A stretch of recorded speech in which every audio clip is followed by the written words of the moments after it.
Hey folks, Dave back here in Studio B, and we've had some new players start playing APBA hockey, and they've had a bunch of questions. The rule book is kind of confusing, and we've already talked about that. So what I'd like to do is do a quick video and try to explain some of the things here that people are having problems with. And as I usually like to do, a little PowerPoint presentation for you, if you will. So anyway, the first thing is intimidation and then the I number. They are two different things, okay? Intimidation happens when you're doing a physical check.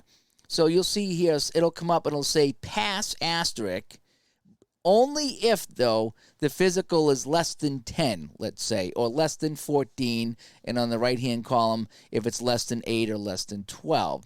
So what you need to do for a physical check, that's when you check intimidation. So as you can see in yellow, I have intimidation highlighted. So what you would do is you would look at every player on the ice. If it's full strength, it would be 5 skaters. If it's they're shorthanded, then it would be 4 or 3.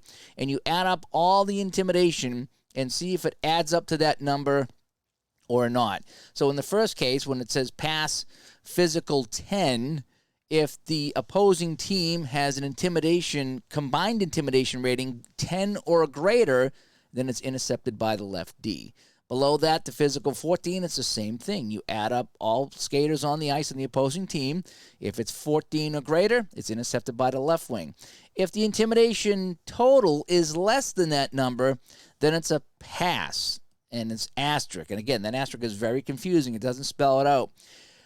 I usually pass to choice. Some people choose to pass to the highest shot frequency, and other players will still roll the dice to see where the pass goes. I tend to go to whoever I feel like passing it to. It's not really clarified in the rule book. So that's what the intimidation is. It's on the physical check. Okay.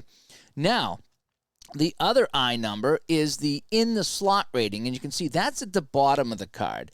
And you can see that Brian Sutter has an 8/9, and Magnuson has a 6/8. You know, what that means is that Brian Sutter's offensive in the slot rating is 8, and his defensive slot rating is 9. And on Magnuson, he has an offensive slot rating of 6 and an in the slot rating defensive rating of 8. So it's always offense on the left and defense on the right.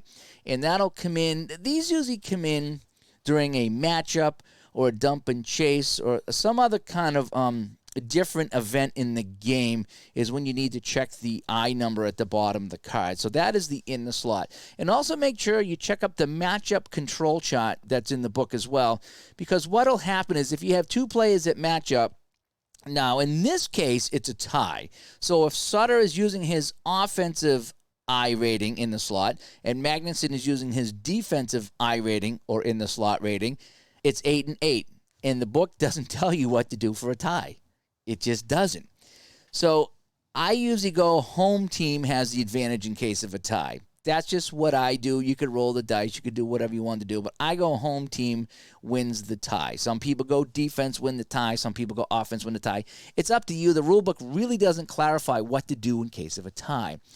If it's not a tie, okay, let's just say Magnuson. Okay, Magnuson's the home team, so he wins 9-8, let's say. It's a tie. I go tie to the home team. Magnuson wins it by 1. You roll 2 dice on the matchup control chart, alrighty? Now, if the loser only loses by 1, a 2, 3, or 4 will get that player the puck. He'll steal the puck in the matchup control chart, okay? If he's a home team and he loses by 1, then it's 2-5. In all other cases, 6-12, the winner of the matchup wins it, okay? If he loses by 2, there's still a small chance of taking the puck away, but you got to roll a 2 or a 3. Okay, that's how the matchup control chart works. I really like that because you got a guy that's really tough in the corner or tough in the slot, and he's never going to lose the puck because he always wins the matchup. But if he only wins by 1 or 2, then there's a small chance that he's going to make a mistake and lose that puck. Any matchup of 3 or more, if they win by 3 or more, then there's no check there because he wins by 3 or more. So that is what in the slot is. It's very different than intimidation. Now, the dump and chase, if you use that, I use that a lot. What you do is when it's time to change lines, you roll the dice, and in a dice roll of 41 to 56, you got a dump and chase situation. And it would either be left D or right D. All right. So let's just say Magnuson's playing right D and the puck is dumped in his corner. What you do is you roll one die. 1 through 4, it's the winger going in, and 5 and 6, it's the center going in to check him in the corner. It's an easy way to remember that. 5 and 6 is center, 1 through 4 is the winger.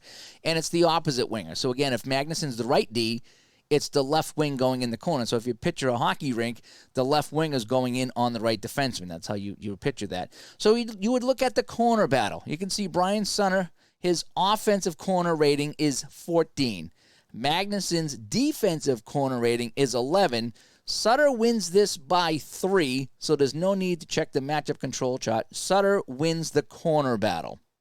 Now, the second part of that is he's going to try to pass it to the highest shot frequency, which is usually one of the other forwards. And then you would roll to see who he goes up against. So if, let's say, Sutter passed it into the slot to whoever, you check to see who he's going up against, and then you would go back over here, and you would have your in-the-slot battle with the offensive team reading on the left and the defensive team reading on the right.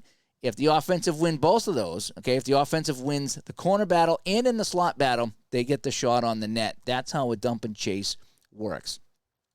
The last thing I want to bring up is, what is this? The asterisk.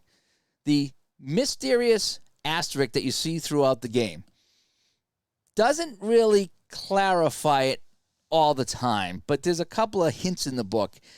What I do is if it's a save and it's a shot on goal by the opposing blank, what I do is I look at the shot frequency. Now, in the book somewhere, it did state that the shot frequency of 12 or higher, it's an automatic shot. If it's less than 12, roll 2 dice. And if that number is less than the shot frequency, the player gets the shot. Otherwise, he just controls the puck. So that's how I handle this asterisk when it comes to a shot on goal. So in this situation, if it's a shot on goal opposing left wing and Brian Sutter's the left wing, he gets a 16. Well, that's greater than 12, so he will get the shot. Conversely, if it goes to the opposing right D, Magnuson has a shot frequency of 3. So you would need to roll 2 dice and get a 2 or a 3 for Magnuson to take the shot.